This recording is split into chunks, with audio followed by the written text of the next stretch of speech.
Happy Advent. Jesus is Lord. My name is Erik Martin, and along with my beautiful bride, Bridget, and our 6 amazing kids, we are missionaries with Family Missions Company serving at our main mission base here in Abbeville, Louisiana. Today, December 13th, we celebrate the memorial of St. Lucy, Virgin and Martyr. St. Lucy, pray for us. As I was reflecting on the readings for today, my heart was drawn particularly to the first reading.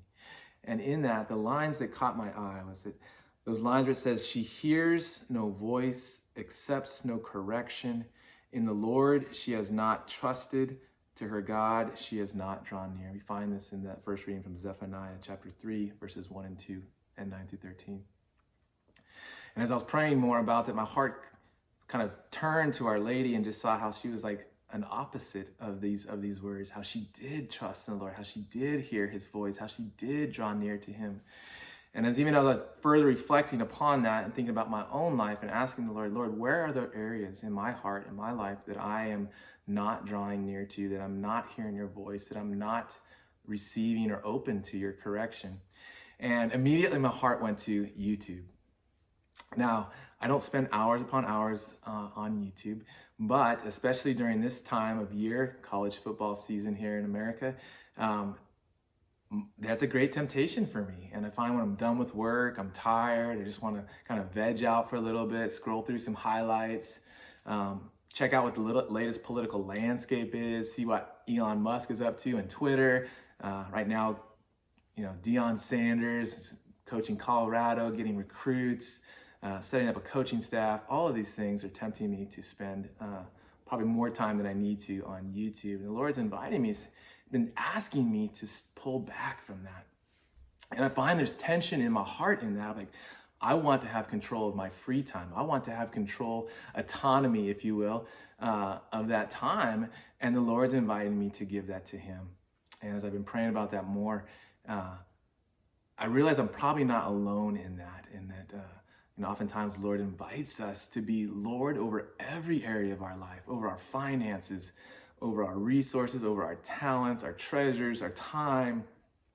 He wants to be Lord over all of that.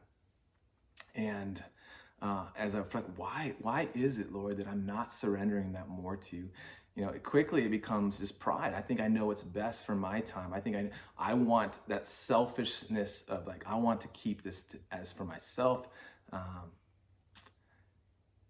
And in there, there's an element of self-love in that as well.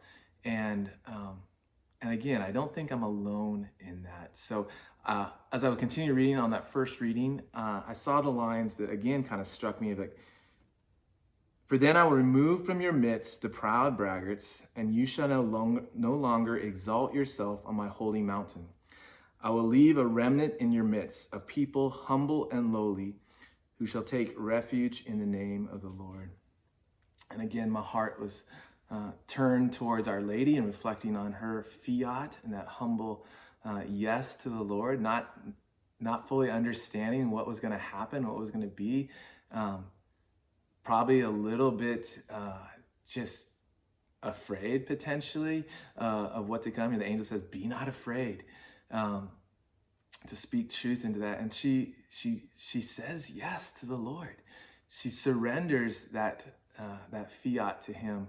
And I want to model that, especially as I'm preparing my heart for Advent. I want to model that yes, even though it's could be uncomfortable, even though I may not fully understand what that yes means, even though that it might mean a sacrifice of my time, my talents, or my treasure, I want to say yes to the Lord and echo that same fiat. And so I pray today, as we continue on this Advent retreat, that you too can take some time to reflect on those areas in your heart maybe that are not fully under the lordship of Jesus Christ, where He is not fully Lord of those areas, and ask Him to reveal those to you and for the grace to surrender those under His lordship, so that we can hear His voice, that we can accept that correction, that we can trust in Him and His goodness, and that we could draw near to Him this Advent season. I pray for the rest of this preparation for Advent, for the King of Kings and the Lord of Lords to come, and that the Lord would be generous with you as you are generous with him, with your time, talent, and treasure. May God bless you, and pray for the rest of your Advent. Peace.